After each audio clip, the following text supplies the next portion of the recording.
What's the best advice to a young man living in a world of constant distraction? Today, I think I can speak for a lot of young men when I say that our social media feeds are filled with addictive nonsense and lots and lots of soft and hard porn. Even though I try my best to be as focused as possible on my hobbies, business, and self improvement, I must admit I fall into the satanic traps. Is the solution to keep myself as occupied with pious and productive things as possible? Second question. What are your thoughts on today's world of dating? I am sure you have heard anecdotes from your younger single male friends on how effed up the dating scene is nowadays, with dating apps, insane demands from young women, and so on. How did you meet your wife? And do you have any advice on how a young man can find a woman who hasn't gotten her brain fried from dating apps and who is not matching and chatting with 1,000 men simultaneously? It seems nowadays that even the most quote unquote innocent women are on these apps, getting their expectations and standards messed up. I might give up dating for the next few years and go hard on self improvement if I don't find a solution. See you at the top after beating Connor. Huge fan. Thanks, Luke Man. Well, thank you so much for the kind words and good questions. Great questions. So the first question is, what is your advice to a young man living in a world of distraction? And that's very, very simple. It is very, very, very simple. This phone that is sitting in front of me that I'm reading these questions off of, the phone that is in your pocket right now, or the phone that is sitting on your car, on your dashboard, wherever it is, these phones can be the most productive, the most money-making, the most fulfilling things on the planet. And they can also be your greatest foothold. They can also be your greatest distraction, and they could absolutely ruin your life. So it's all about personal responsibility and personal accountability and why and how we use our phones, how and why we use social media, how and why we use technology. Every single one of us is using technology. Every single one of us needs technology, whether it be for our business, whether it be for our personal life, whether it be for our relationships. I love the connectedness that our phones give us, that our computers give us, that our, even this podcast right now, even this show, me being able to get to connect with you guys. Whether I ever meet you in person, shake your hand, take a picture, give you a hug, encourage you in real life or not, I'm able to use this technology for good.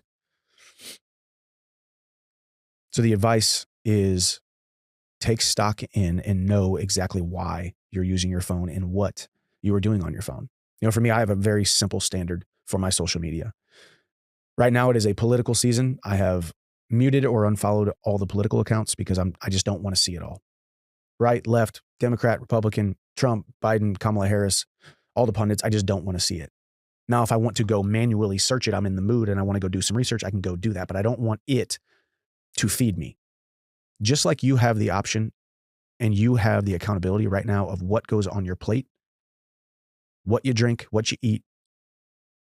Imagine if you were sitting at a table and all of a sudden somebody just came up and they stuck something on your plate and said, this is what you're eating. And as a matter of fact, I'm going to spoon feed it and shove it into your mouth and you have to eat it right now. Think about that like your social media. So for me, I don't follow women.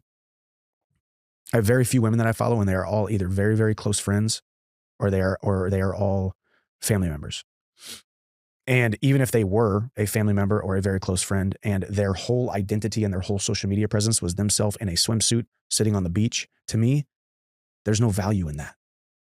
I don't know what kind of value that brings the world at all, besides them getting more followers and more clicks and more views. But every single thing that is on my social media is a person or an account that brings me value. Personal development makes me feel something about my faith, about my family, about my self-improvement. Go in right now and look and see how many people I follow. And that's one thing to think about as well. All you men out there, we think as though who we're following can't be seen. What we're commenting on, what we're liking, all that stuff is public knowledge. I can go into your profile right now and I can click on it and see how many women you are following and what these women's accounts look like. It's public knowledge. So when you hit that follow button, know that anybody can see that. So you got to ask yourself, what does your follow list look like? And it's very simple. If you don't know them personally or they don't bring value to your life, it's not something that you should be following. I'm constantly unfollowing people or muting people or choosing to not follow people for various reasons because I know I'm on my social media quite a bit. I need to be for my business, need to be for my personal career. It is a necessary evil. And I also have been taking stock in how much time I've been spending on the social media platforms. And I've found myself, just like every single one of you, the algorithm is feeding me things. It'll feed me mixed martial arts and self-improvement, and it'll feed me business, and it'll feed me all the things that I follow all the time, nonstop, and I can scroll and scroll and scroll and scroll and watch and scroll and ingest and scroll and comment and scroll and sit there for hours and realize I became zero productive for the last hour. And the beautiful thing is you are in control of it. So my advice is telling you, it's not even advice. I'm telling you and giving you permission to make your social media what feeds you.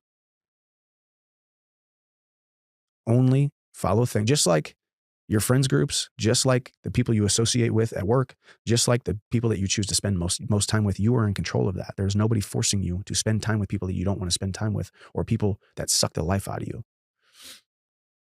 So that is my advice. Get more hobbies that keep you away from social media, or at least the ROI negative or the ROI neutral social media aspect. If you got to use social media to make money, to build your business, to build your brand, all of those things can be done without you actually using the app. There's scheduling programs. There is ways for you to make a post and schedule it out on Instagram, on Twitter, all the different social media platforms. But just remember, it's all public knowledge, and who you're following is your reputation. People will glean and make their opinion of who you are and how you operate based upon who you're following and who you spend the most time with. Just like in high school, we're like, oh, Kevin over there, he hangs out with that crowd, so he must be that type of person. So food for thought.